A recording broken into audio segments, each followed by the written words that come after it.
I wrote a book called The Dyslexia Code.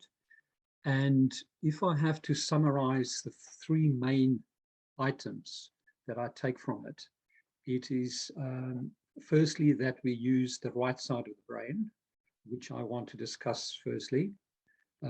Secondly, a brilliant method that I found for my daughter that worked wonders, called the Davis's method.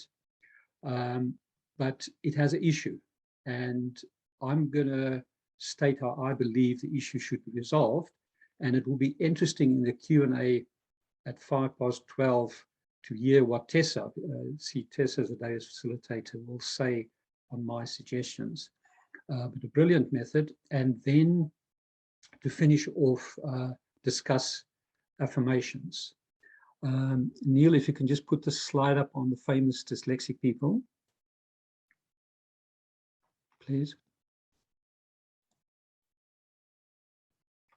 So I'd just like to read for everyone again, famous people. So alive today, Richard Branson, Cher, Whoopi Goldberg, Henry Winkler, Tom Cruise, Andy Warhol, Nigel Kennedy, Steve Redcraig, okay, he's a UK guy, Jackie Stewart, Magic Johnson, Anthony Hopkins, Jamie Oliver, Ozzy Osbourne, Steven Spielberg, Orlando Bloom, Sylvester Stallone, Erin Brockovich, Mel Gallagher, Ed Izzard, Theo Petitsis, and many more. Historic figures. Just listen to this. Albert Einstein, Nikola Tesla, Michael Faraday, Stephen Hawking, Steve Jobs, Robin Williams, William Hewlett, Henry Ford, Da Vinci, Newton, Walt Disney, Thomas Edison, Picasso, John Lennon, Winston Churchill, Alexander Bell, Jefferson, John F. Kennedy, Oliver Reed, Woodrow Wilson, George Washington, Wright brothers, Muhammad Ali, and more. Please remove that, Neil. So the reason for reading out every single name there is that all of them, most of them would not have been diagnosed with dyslexia. And yet they all struggled at school, if you go back, and yet they achieved absolutely greatness. So there's an issue in the current education system that I'm going to get into. But just before that, Casper's Business School in the UK, in a study, have shown a dyslexic person is 4 times more likely to be an innovator than a non-dyslexic person. So why is that? And I state in my book, and I give the research, that the reason for that is because we use the right side of the brain. So Sally Sayworth wrote a book. She was at Yale University and Yale Learning Foundation in New York, and she's late 70s now. And she's got very detailed studies where they put dyslexic people down an fMRI tunnel, the X-ray tunnel, and they show dyslexic person use the right side of the brain. Then what they do is, for a year period, they let the dyslexic people read, write, and spell, just hammer it into it, like they currently do, using traditional products. Then, after a year, they put them down the tunnel again. And whoppa, they start using the left side. And that just shows how plastic our brains are. So it's interesting from that perspective as well. Now, the left side of the brain, the right side of the brain is the creative side, the visual side. The left side of the brain, which 90% of people use the left side, is the sequential side. So to be sequential is a gift on its own right, but to have the right brain gift of dyslexia is a gift also in its own right. Now, to me, it's a travesty that traditional products, mainly used by dyslexic associations currently, not to actually sequentialize dyslexic people.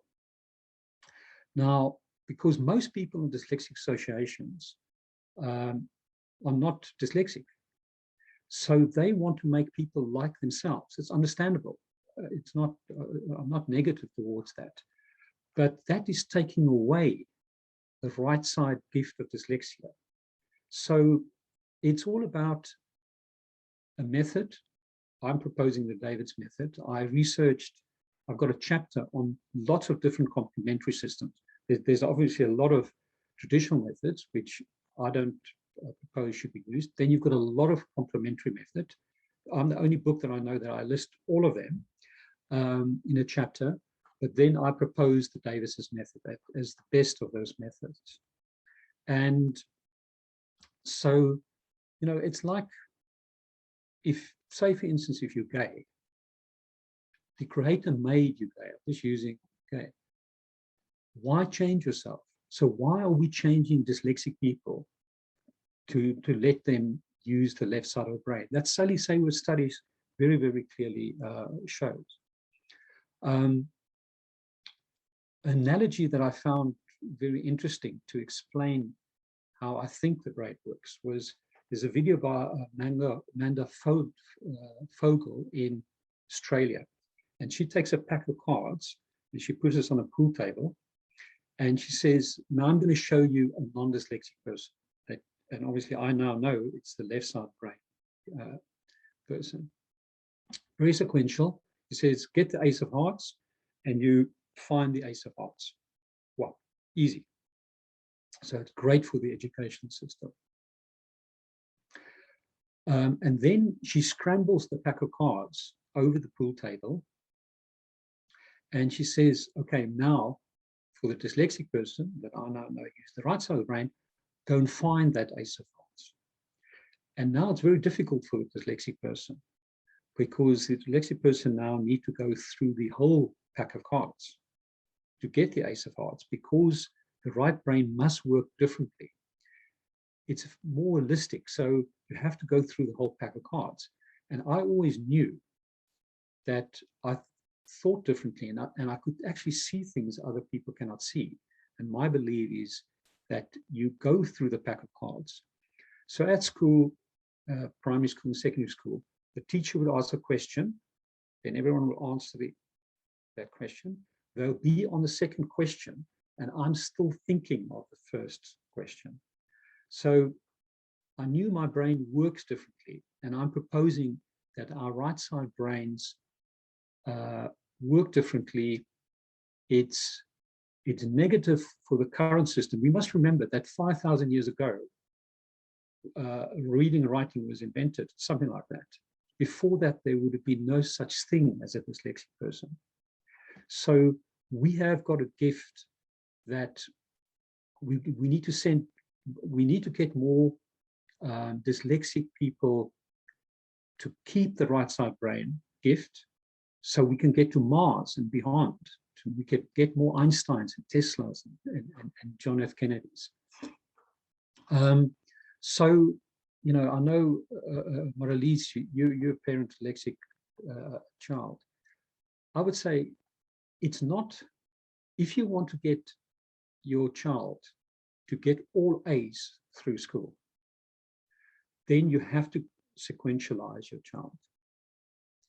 But getting all A's in school is not a measure of success.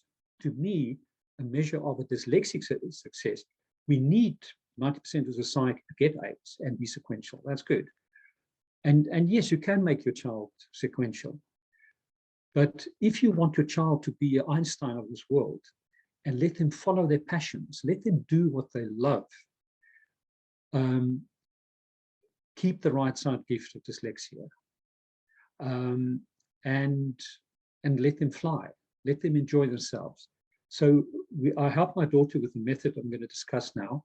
And then when throughout her rest of the primary school and secondary, she did okay. B's to D's. But she's flying now. Could you, Neil, please put up slide 2 on the further 3 gifts? So in my book, one of the chapters 9, on this further 7 gifts, I've just pointed out 3. So dyslexia can dream the end game. They can visualize. They are more naturally oriented to holistic global thinking rather than analytic thinking of a non-dyslexic person, where one can get distracted by details. This is from Sally Sayworth. So, the famous quote of Einstein, imagination is more important than knowledge. for a while, knowledge point there all there was, imagination points there all there will be. So imagination is more important than knowledge, according to Einstein. And that's the right brain. We've got a gift, keep it. Gift 2, dyslexics possess the intuition to see how things work. In his book, In the Mind's Eye, West names Faraday as one of the best examples of this attribute. Faraday was self-educated, and his intuition was that of a first-class genius. So I mentioned that pack of card analogy. I always just knew certain things. I was obviously not very good at reading, writing, spelling, but other things I could just do where other couldn't do. So we need to focus on the things we can do and use this David's method to assist in the schooling system. Gift number 3, dyslexics are battle-hardened and not afraid to pursue what they believe is true. Most dyslexic people struggled in school, which is to say they are resilient. They are battle-hardened because they have to take on tough challenges in life just to go through to school. So no two dyslexics are the same, but as I went on in age, so the years, I got better. Then in South Africa, you used to have to do 2-year national service. I was in the Navy. And that 2-year break for me was fantastic, because when I then went to university, I went to University of Victoria in South Africa, I was thinking on a different level to everyone else. And that 2 years gave me a lot of confidence. And actually what happened to my daughter, she applied to be a nurse at UCD in Dublin, University College Dublin, College in Dublin, Ireland, and she didn't get in. So what did she do? And this is now on this gift, battle-hardened. She went on a course for a year with other kids, sort of a pre-university planning. And then the first, I think, 4 on that course automatically get entry into the university. But during that, she applied for 2 other courses in the UK, one in Scotland, Stirling, and one in Portsmouth in England. And she got in on both. But then she was number 1 on the course in Dublin. So she took out a year to get into the university. And she's now 3rd year, and she absolutely loves 3rd year nursing in UCD. So this battle-hardened is a huge gift, because we used to being struggled. So if your kid is used to being struggling in later life, we can pursue things. You know, look at today. I invited Sir Richard Branson for 10 years, once every year, up to about 2-3 years ago. And I took my business plan to him. Sorry, Neil, if you can go off the slide now, please. I took my business plan to him every year in London, and I emailed it to him. And eventually, Debbie in the States came back to me and said, he will speak at this event. I had a massive event planned, the opposite of today. And but he wants 400,000 dollars, sorry. And then he'll give the money to charity. So I went back and says, well, give the money to charity, please speak for free. And he said no. But the fact of the matter is, it was a completely different event with all the Davis methods and whatever. And I've now realized that this is what I'm proposing. And having this small event that can videotape and I can market for the rest of my life is far more powerful. You know, one of the I wrote another book, Universe Codes, and one of the secrets of the universe is that less is more. You know, they always say, what comes first, the chicken or the egg? And the egg comes first, because less is more. It's a Kabbalistic secret. So, you know, for Marlies and any dyslexic parent, you know, there are benefits, massive benefits to being dyslexic. Okay. Item 2, the Davis method. Advantages, negatives, but we can fix the negatives in my view. And I would love to hear Tessa's views in the Q&A afterwards. on what I'm going to say. So I'm not saying anything negative. I just believe the truth will set us free. We need to discuss these things. So I'm coming from a good place, Tessa. There's nothing negative. It's good-hearted. So when my daughter was diagnosed was taken out of class at age 9, yeah, in Dublin, Ireland, I then said to my then wife, we've got to get her back into the class because kids are going to think she's stupid, because that's how I thought. That's not her speaking, that's my views. And I researched for 6 months, and then and that's why I looked at all complementary methods, and then we use the data methods. And after what I'm going to discuss now, my daughter was put back into class. She wasn't taken out of class. And Maria Hara, which was the learning support teacher, said to me, Karl, how did you do it? And that's what I'm going to discuss now. So I was very fortunate in 2009 to meet both Ron Davis and his wife Alice in Dublin. There's a brilliant facilitator in Dublin that we used, Sister Antoinette. I don't know Sister Antoinette's age. I guess she must be in her 80s now, because this was about, what, 11, 12 years ago. And Ron came up and he wrote a book called The Gift of Dyslexia, a brilliant book. And he came up with 3 methods. That's just genius. Now, Ron is autistic and he's dyslexic, so he's got both. The higher up you on the autism spectrum, we dyslexic on the lower the autism spectrum. The higher up you go, the more your genius is, really. But the more you've got on the other side, you know, yin and yang. So scientists know for every negative, there's a positive.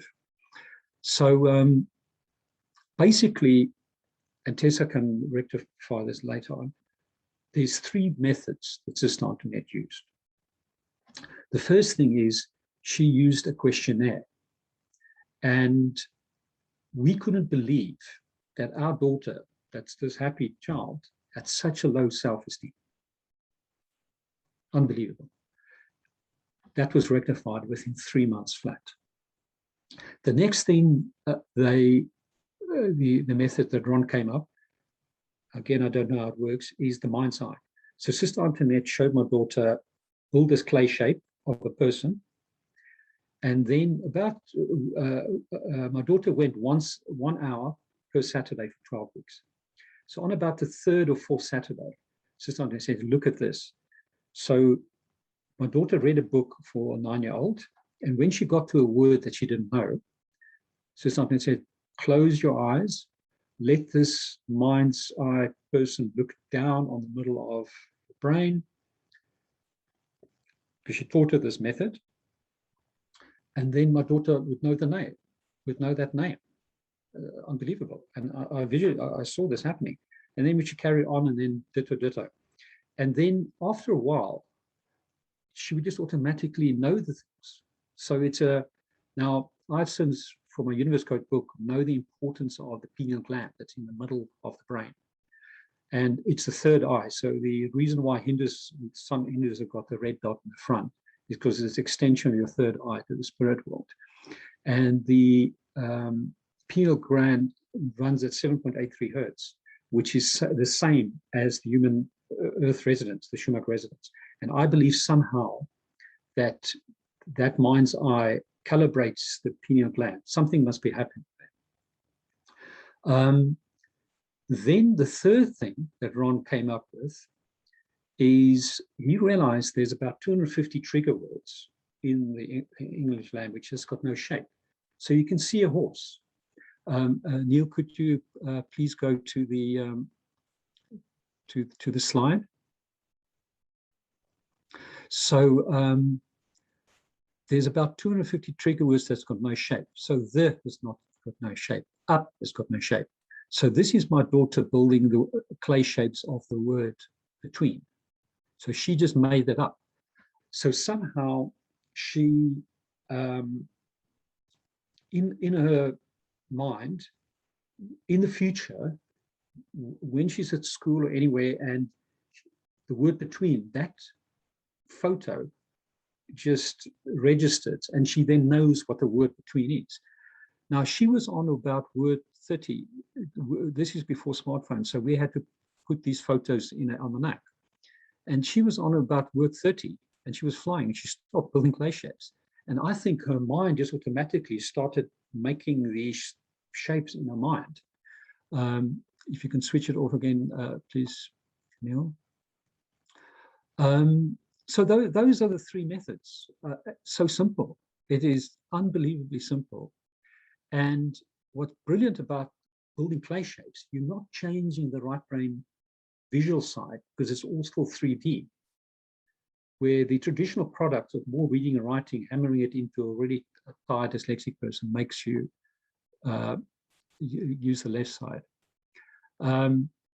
Now, dyslexia.com is the Davis Method website, and on there is facilitators. The problem is this, after what I found, is Davis facilitators mainly give dyslexic people a week-long program.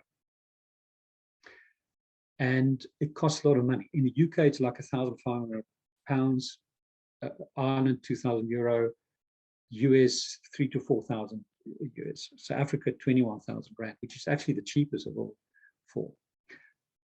My problem with this is that a dyslexic child might not, after an hour, might not want to continue with it. So maybe a day is okay. But the method Sister Antoinette, which is a Davis facilitator, use, and she's unique to what I think is out there, is brilliant because just 1 hour a day, 1 hour per week for 12 weeks, it was cheap. It would have been 1/10 of the price. I just lost everything in the subprime crisis in property. So I wouldn't have been able to come up with that kind of money. And I think this Davis facilitators are doing a huge disfavor because they're making it elitist. Only 10% of people 5% will be able to afford that. We need to go to less is more. We need to go more Zoom because these three methods are so easy. And we need learning support teachers. So in UK, SENCOs, special education needs coordinators, to do it at school. Davis facilitators need to go and work for schools. Now, I know it's difficult because schools believe in the traditional methods, and use these three tricks, which can help a dyslexic person like within 3 months, 1 hour a day, and not take them out of class, not use the PT classes or the RE classes for that. Okay, I just want to see we've got 3 minutes, end off with affirmations. Neil, can you please put on the slide, please? Okay, your subconscious mind cannot reject any instruction you give it. So if you get out of bed every day and you say, oh, today's going to be a bad day, your life will become bad. Where if you plant your mind with flowers, you'll have lots of flowers. So I'm absolutely suggesting that for your child, they put a poster on the wall saying, I'm right brain gifted and I want to fly. And if possible, say 4 affirmations, and they can make up any affirmation they want to. You need affirmations to feed you positive because there's a lot of fears out there. Society creates a lot of fears. And I've just listed a few inspirational quotations here. Just going to read them. Martin Luther King, love is some of the key that unlocks the door which leads to ultimate reality. Once again, you feed your brain with beautiful flowers. Mahatma Gandhi, live as you, and you can use this in life. I had 50 affirmations when I started with my 3 books because I was going completely against what everyone's doing. You know, today we've got 18 participants. 3% of society think dyslexia is a positive trait. So to change that, and I'm dedicated my life to this, this is one of my 3 main missions. You need to plant your mind with flowers. Nelson Mandela, a good head and a good heart always from a combination. This last one, I don't know what, but I love this quotation. Life is not a trip, it's a journey. And the difference between the two is trip is predictable, a journey not. Wow, how fantastic. You know, would have been so boring if life was a trip. It's a journey. Next slide, please, Neil. I've got a free program. If you go to icd.world/dyslexia, where I send you my book for free, then 3 days later, a video of someone interviewing me, and then 3 weeks later, a summary plan. And item 2 is the Davis method, and I'm suggesting a shorter, cheaper method. Item 1, I give my 50 affirmations, just for anyone. And then, yes, I just hope by end of this program today, it's our chat, that you or your dyslexic child will walk away and say, pump the air and say, thank Creator that I'm dyslexic. Thank you, Neil.